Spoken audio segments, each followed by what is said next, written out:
Well, hello everybody. This is Claudio Alegre, and welcome to episode 9, I think, of season 1 of the Daily Pill, a webcast sponsored by our parent company, Angel Home Care Services, providing home care services to the Dade County and Monroe communities right here in South Florida.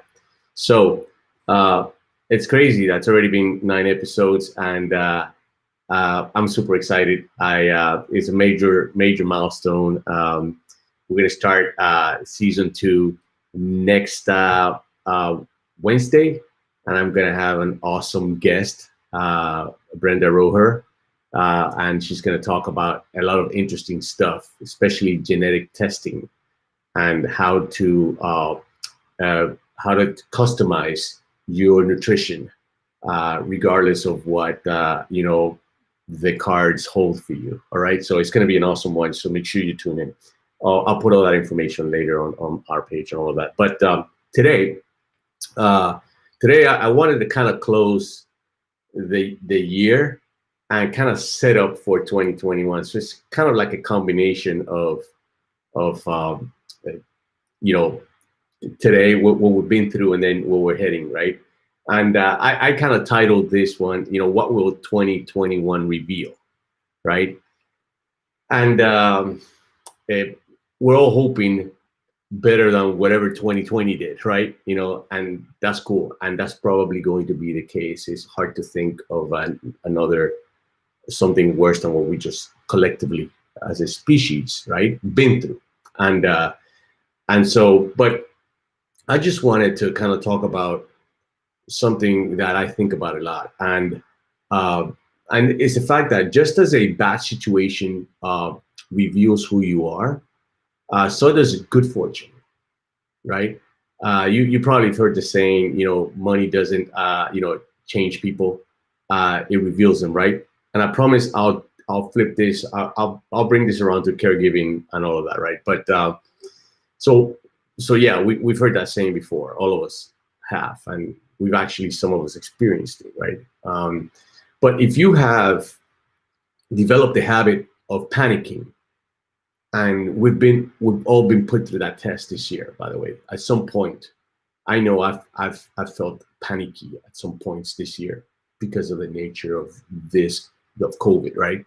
But if you develop a habit of panicking, then it doesn't really matter, how good things go for you, right? You're primed to panic, right?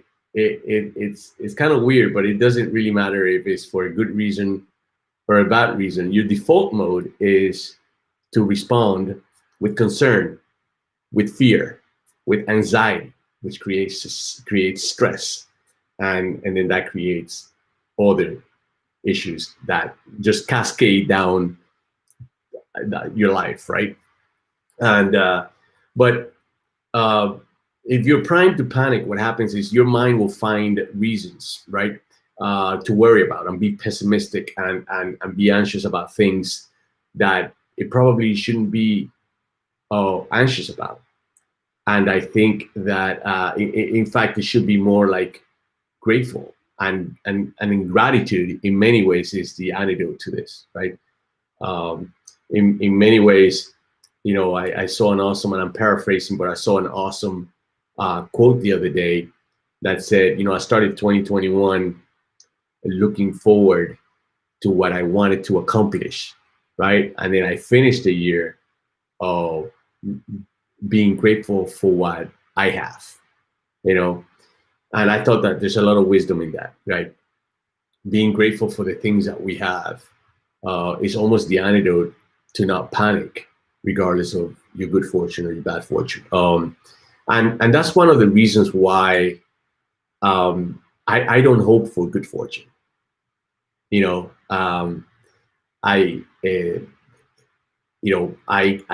kind of I see good fortune as a side effect of the actions that you take, your preparation, your hard work, and absolutely yes, right? Good luck sometimes, and I know some people say, good luck is a preparation of, you being opportunity and preparation. Yes, I get it, but sometimes, you get a little bit of a push and you don't know where it comes from, right? And that's what I attribute to luck. And but I don't necessarily hope for good fortune. I hope for having the strength of character to be able to thrive, you know, uh, in good fortune as much as in when things don't go well, right? So my focus is in how I react, right, to situations that happen unbeknownst out of your control. And so, uh, my task at the end of the day is to be able to cultivate the ability to build self-confidence and strength of character. Because I feel, and then I add on to that the ability to be grateful for the good things and sometimes the bad things, right? And we've seen that movie play out time and time again with people that that during this pandemic they have created great fortunes, right? Not necessarily on the back of misery, but just by providing value and opportunity during conditions that nobody would ever thought that would develop. Not even, not even Nostradamus could have kind of like foreseen this. But again, you know, uh, I think that I also, at a tactical level, like to think about thinking, right? And if you think about that for a second, that just means that you need to be vigilant. And by the way, this rolls around as for a caregiver as well, right?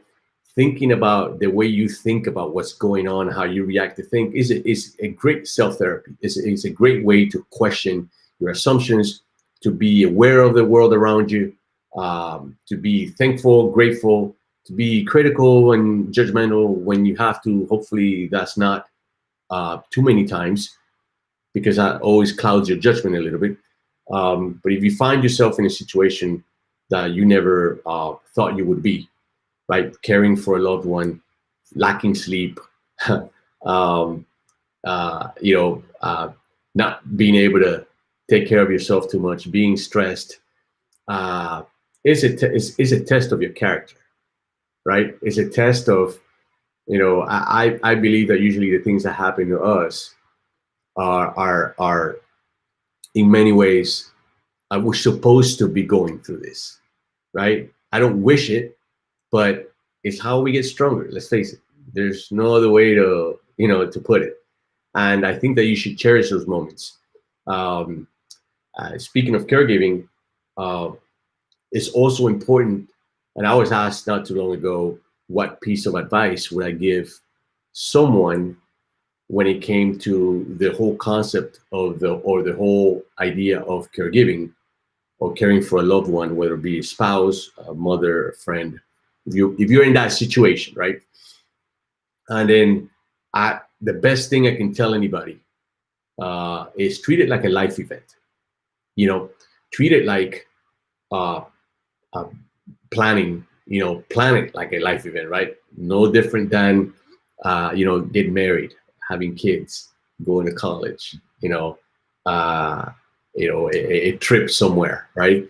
Because it's in all likelihood at some point in your life you're gonna have to care for somebody. You're gonna have to assume that role. And if you planned it, by the way, whether you're the person who's being cared for or you're actually providing the caregiver, this is all gonna go in circles. At some point, we're gonna need help.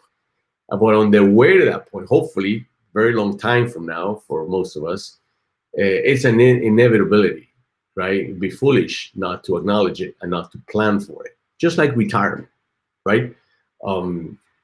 Plan around your caregiving needs for those around you and for yourself. And that's one of the things that it doesn't keep me up as much at night as it used to, because we took care of that business early on. But my parents are 76 and 80, and they're still 100 miles an hour. My grandmother, whom I took a picture of the other day, on Facebook. It got like almost 200 hits and a bunch of comments, right?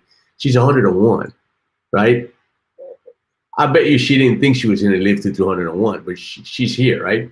Big family, big support network.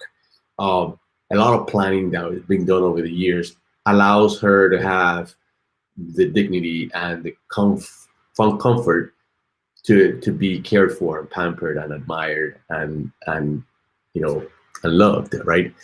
And so it should be that way with as many people as possible, especially in your case. So uh, plan around caregiving as a life event, and I think that you'll find that in that journey you learn a lot, right? You meet a lot of interesting people. Okay, it's all when it comes to caregiving, it's all about collaborations, teaming up, learning new systems, learning new processes. The thing about caregiving is that you don't know how long you're going to be in that game, as opposed to possibly a pregnancy. Listen, as a guy, I know very little about that, but it's going to be 9 months. Then you're going to have kids for life. Then you're going to plan for college, right? And then, there's usually a finite boundary, right? But I think that for caregiving, it depends on the condition, right? You don't know how long you're going to be in it. You don't know how long you're going to be able to manage, not necessarily your time, but manage your energy, right? To be able to not just cope, but thrive in that environment and come out the other end as a stronger human being, not one that was defeated by circumstances and by events that you couldn't foresee, right? But one who was able to play the game, play it successfully, all right?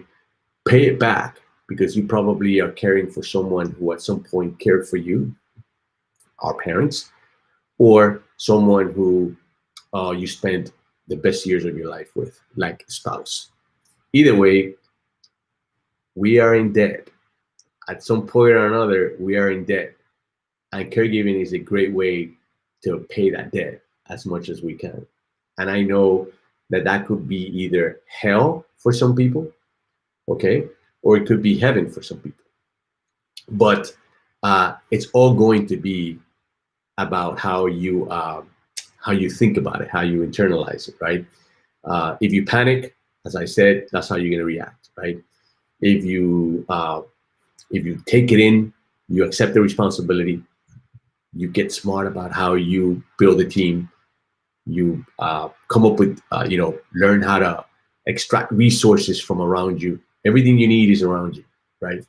And if you do that, I think that you will find. The other thing is that if you go through a caregiving crisis, you might be able to, how am I trying to put this? If you go through a caregiving crisis, and you're going to be able to test yourself. There's no better way to test yourself than to care for somebody else while you need to do what you need to do. So I'll leave it at that. I also wanted to share a book that I'm reading right now, The Daily Stoic, 366 Meditation on Wisdom, Perseverance, and the Art of Living by Ryan Holiday. Pick that up. I got a lot of the information that I share with you and I internalized from that book that I've been reading. It's a lesson a day, so it's awesome. You can just pick it up, but it's one of those books you never stop reading. And, aside from that, I wish you an awesome, happy new year. Show up for the new year. Show up without fear. Don't panic. All right. Embrace those around you. Be grateful for the things you have. I love you, and I'll see you next Wednesday, 7:30, right here at the Daily Pill. Take care.